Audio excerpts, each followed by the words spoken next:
everybody! Welcome to part 3 on this Disney Parks DVD journey. On today's agenda, we have Disney's MGM... No! Oh, that's right. And now it's called Disney Hollywood... Wrong! Oh, yeah, it's just, Disney Studios. That's right. Yeah. Okay. Go watch the other 2 parts. Alright, part 3, Disney Hollywood Studios, formerly Disney MGM Studios, or according to this DVD, just Disney Studios. That's weird, I never heard anyone call it just Disney Studios before. The theme park conceived by Michael Eisner, popping over to see what Universal was doing in Florida, creating a theme park where you can feel like you ride the movies, in which Michael said, "Well, I want that too," like a kid at a birthday party that wants their own present. Happy birthday, Mia! Thanks, everybody. Ahem. So Michael speed rushed the process and created his own movie theme park. Partnering with MGM to get more variety in films to show off, they created Disney-MGM Studios. Just like Universal, it was part theme park and part actual functioning studios that at the time would film shows and movies, but eventually died out for more guest space. They had characters you'd think you'd never see in a Disney park. They had the Teenage Mutant Ninja Turtles and even Ace Ventura. Nonsense, poopy pants!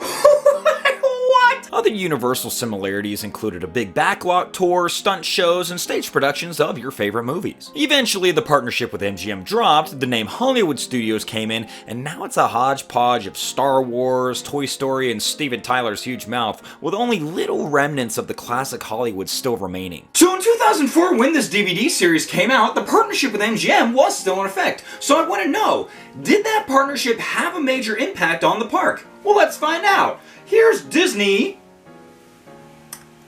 Studios.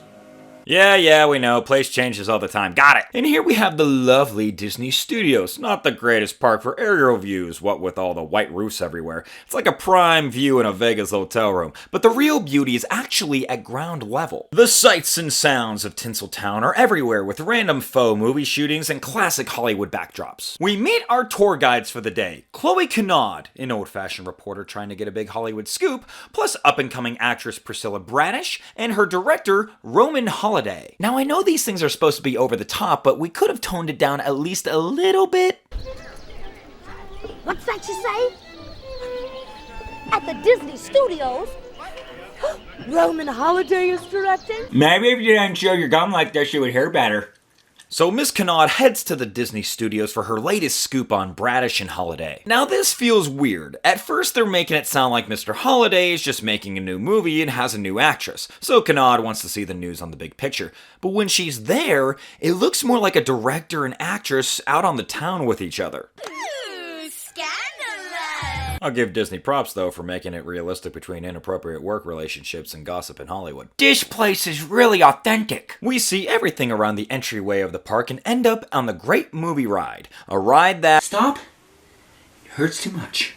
Because they had the gall to replace this with a Mickey Mouse ride. Was the Great Movie Ride getting a little dated? Sure, but for a theme park that is based on Hollywood and letting you ride the movies, this was actually pretty great. The animatronics, the movies they picked, and as a classic movie lover, it was, to use the proper term, the tits. Not saying I dislike the new Mickey Mouse cartoons, they've grown on me recently, but just not a fan of this decision. Chloe continues following the group, meeting all the different characters as we see a production of Beauty and the Beast live on stage. After, though, Miss Kennard gets another tip from another terribly acted individual. You'd think I'd like this for its cheesiness, but I've seen better acting in religious school specials. About the big musical at Playhouse Disney live on stage, right? Sure, anybody's in there right now. Hey, Scotty. Jesus, man. We go through the art of Disney animation, but then hit up the rock and roller coaster with Aerosmith. Funny enough, they make no mention of Aerosmith anywhere in this DVD. They may not have the rights to talk about them, or maybe they wanted this to be a little more timeless in case the band is dropped for someone else. You watch them replace it with somebody that's popular but doesn't fit, like Adele. Go easy on my back, baby. Just standing here minding my own business in front of the Disney Studios backlot tour. Hey guys, there must be a Star Tours. And here we have the Backlot Tour, which is more or less just a copy of the Universal Studios tour. And oh my god, the Lizzie McGuire movie coming May 2nd! It's raining. The directions they gave these people have been 0 to 80. Now we hit the Indiana Jones Stunt Spectacular. No! Run, Indy! Run! Oh, that thing's gonna be crushed by that big. Are you guys even in the seats? I actually kind of like how they're doing this here, making it seem like she's shooting different scenes for a movie, but it's the attractions. Clever concept, but again, why is the reporter going around like they're doing it or something? And right here in the Honey I Shrunk Kids movie set advent.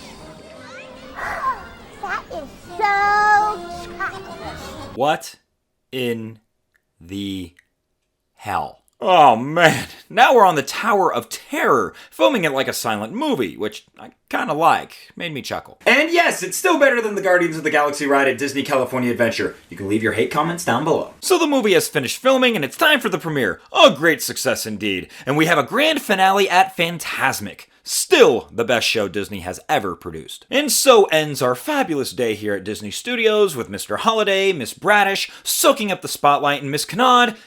They don't really say if she got a story or not, but who cares? The end. So that was Disney Studios, and while it was probably the most creative out of all the three that I've seen, it's still not that great. Like I said, I enjoyed the aspect that they had a director going on the attractions with an actress, and it was basically her filming for a new role. A big action scene using a stunt double. I liked that. What I did not like was the use of the reporter. Over the top acting aside for, well, everyone involved, her being paparazzi, trying to follow a story, which again, they would go back and forth. 1 second she's covering a story about a movie they're shooting, next minute she's basically writing a scandal about an inappropriate work relationship. But in the end, she's gonna do a write-up on the end movie? What are you exactly? They didn't showcase certain rides that didn't fit their mold though. They didn't go to Sounds Dangerous nor Voyage of the Little Mermaid. Couldn't use the movie concept on those, I guess. I can see the similarities with Universal Studios that were still around in 2004, and while the partnership with MGM at the time helped this park with another studio's movies, I think we can agree Disney has a big enough library, acquired or otherwise, to stand on their own. With the removal of lots of the old Hollywood persona of the park, they may need to consider a name change, just like a certain other park I will get to at a later date. The best of these 3 DVDs so far, but we still have one more Disney World park to get to. Thank you guys so much for watching. Don't forget to like this video, share it with your friends, or enemies I guess, and subscribe to my channel for more movie reviews, nostalgia look backs, and anything else I can come up with. Thanks everybody!